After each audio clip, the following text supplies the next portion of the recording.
Channel. അപ്പോൾ ഇന്നത്തെ ഒരു സ്റ്റഡി വ്ലോഗാണ്. സ്കൂൾ കഴിഞ്ഞ് എത്തിയിട്ട് ഏകദേശം ഇപ്പോൾ 5:30 ആയി.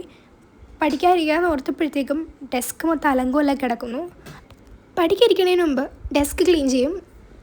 പെൻസിലും പെന്നൊക്കെ അതിൽ സ്റ്റാൻഡിലെടുത്തിട്ട് ഡെസ്ക് ഇപ്പോൾ ഏകദേശം ക്ലീനായി. പിന്നെ അവിടെ ഇരിക്കുന്ന കുറച്ച് ബുക്സൊക്കെ ഉള്ളിലോട്ട് കയറ്റി വെക്കാനുണ്ട്. നമുക്ക് ആവശ്യമുള്ള ബുക്ക് മാത്രം പുറത്ത് വെച്ചാൽ മതി. അപ്പോൾ ഞാനിന്ന് പഠിക്കാമെന്ന് ഓർത്തത് മാത്സാണ്. ഞാനൊരു സൈലം സ്റ്റുഡൻ്റാണ്. ഞാൻ സൈലത്തിലെ ഗൈഡ്സ് ഓടിയിട്ടുണ്ടായി. അപ്പോൾ ഗൈഡ്സ് ഒക്കെയാണ് ഇപ്പോൾ പഠിച്ചുകൊണ്ടിരിക്കുന്നത്. പിന്നെ ഞാൻ എക്സലിൻ്റെ മാത്സ് ഗൈഡ് കൂടി വാങ്ങിയിട്ടുണ്ടായി. കഴിഞ്ഞ വർഷം എനിക്ക് ഇല്ലാണ്ടിരുന്നതിൽ കമ്പ്യൂട്ടർ സയൻസിനും മാത്സിനുമാണ് എനിക്ക് ഗൈഡ്സ് കിട്ടാണ്ടിരുന്നത്. അപ്പോൾ ഈ പ്രാവശ്യം ഞാൻ അത് തന്നെ ആദ്യം വാങ്ങി. പിന്നെ ഈ ചാനലിൽ ഫസ്റ്റ് ടൈമാണ് കാണണമെങ്കിൽ എല്ലാവരും സബ്സ്ക്രൈബ് ചെയ്യുക, സപ്പോർട്ട് ചെയ്യുക, ലൈക്ക് ചെയ്യുക. ഈ വീഡിയോ എങ്ങനെയാണെന്ന് പറയാം. ഇത് മാത്സാണ് പഠിക്കാതിരിക്കണമെങ്കിലും ചെയ്യാനുള്ള കുറച്ച് കാര്യങ്ങളൊക്കെ എഴുതി വെക്കുകയാണ്. മിക്ക ഹോംവർക്ക് ഞാൻ സ്കൂളിൽ പോയിട്ട് ചെയ്യണം. അപ്പോൾ ഇന്നെങ്കിലും എനിക്ക് കറക്റ്റായിട്ട് എല്ലാ ഹോംവർക്കും ചെയ്തിട്ട് പോകണമെന്നുണ്ടായി. റെക്കോർഡ് എഴുതാനുണ്ടായി. പിന്നെ റെക്കോർഡ് എഴുതലൊക്കെ തുടങ്ങിയിട്ട് ഇപ്പോൾ തന്നെ. പിന്നെ കുറച്ച് ഹോംവർക്ക് ഉണ്ടായി. മാത്സ് ഹോംവർക്ക് ഡെയിലി ഉണ്ടാവും. മാത്സ് തന്നെയാണ് ഇന്ന് പഠിക്കാതിരിക്കണത്. മാത്സിൻ്റെ ക്ലാസ് കണ്ടായിരുന്നു സാധാരണ പഠിക്കാറ്. പക്ഷെ എനിക്കിന്ന് എന്തോ പ്രോബ്ലംസ് ചെയ്ത് നോക്കാൻ തോന്നി.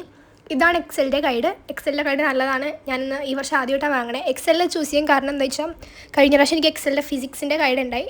അത് കാരണം ഈ പ്രാവശ്യം ഫിസിക്സിൻ്റെ അവിടെ ഉണ്ടായില്ല, വന്നിട്ടില്ല എന്ന് പറഞ്ഞു. അത് കാരണം കിട്ടിയത് മാത്സ് ആയിരുന്നു. അത് കാരണം മാത്സ് കൊണ്ട് പോകുന്നു. പിന്നെ ഞാൻ വെച്ച് നോക്കിയപ്പോഴത്തേക്കും മിസ്ലീനിയസ് എക്സാമ്പിൾസും എല്ലാം ഉണ്ടായി. അപ്പോൾ പിന്നെ ഞാനിതെടുത്ത് പിന്നെ വാങ്ങിയത് സൈലത്തിലെ ഗൈഡാണ്. മാത്സിൻ്റെ സൈലത്തിലെ ഗൈഡ് നല്ലതാണ്. എനിക്ക് ഇതിൽ എല്ലാം ഉണ്ട്.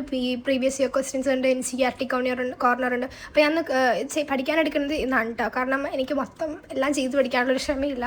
ഒരാഴ്ച ഞാൻ വൺ ഷോട്ട് കണ്ടതാണ്. സൈലത്തിൽ ഞാൻ ചേർന്നിട്ടുണ്ട്, പക്ഷേ ഞാൻ വൺ ഷോട്ടാണ് മിക്കതും കാണുന്നത്. അപ്പോൾ ഇന്ന് ഞാൻ പ്രോബ്ലംസ് ചെയ്യാൻ എടുക്കുന്ന ചാപ്റ്റർ മാട്രിസസ് ആണ്. സ്കൂളിലും അത് തന്നെയാണ് ആദ്യം തുടങ്ങിയത്. സൈലത്തിൽ ഞാൻ കണ്ടതും അത് തന്നെയാണ്. മാട്രിസസിൽ NCERT കോർണറിൽ നിന്ന് തുടങ്ങാമെന്ന് വിചാരിച്ചു. NCERT കോർണറും PYQവും പിന്നെ മോഡൽ ക്വസ്റ്റ്യൻ പേപ്പറും ചെയ്യാമെന്നാണ് ഓർത്തത്.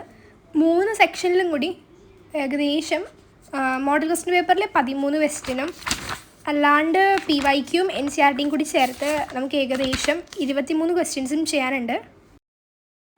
ഞാൻ മെട്രിസസിൻ്റെ ക്ലാസ് ഓൾറെഡി വൺ ഷോട്ട് കണ്ടുകൊണ്ട് നോട്ട്സൊക്കെ എഴുതി വെച്ചിട്ടുണ്ടായി. ഇപ്പോൾ നമ്മൾ പുതിയതിലേക്ക് കിടക്കുമ്പോഴത്തേക്കും ഇതിൽ NCERT കോർണറിൽ ആദ്യത്തെ ഭാഗം ബേസിക്സ് ഓഫ് മെട്രിസസ് ആണ്.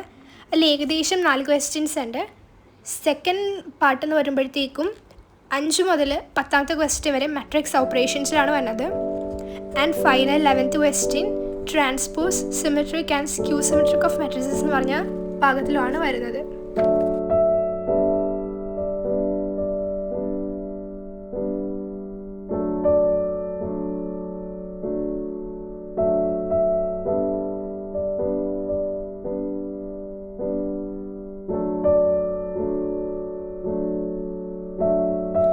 ഏകദേശം നമ്മൾ സെക്കൻഡ് പാർട്ടിൽ 3rd ക്വസ്റ്റ്യൻ എത്തിയിട്ടുണ്ട്. ഇതുകൂടി കഴിയുമ്പോൾ ബ്രേക്ക് എടുക്കാമെന്ന് ഓർത്തു. അത് കഴിഞ്ഞിട്ട് റെക്കോർഡ് എഴുതി കഴിഞ്ഞ് ഹോംവർക്ക് ചെയ്ത് കുറച്ച് സമയമാണെങ്കിൽ പിന്നെ ഞാൻ ഇത് ചെയ്യും. ഇത് കഴിഞ്ഞിട്ട് എനിക്ക് കുറേ ബാക്ക്ലോഗ്സ് കാണാനുണ്ടായി. സമയം ഏകദേശം 7 മണിയായി.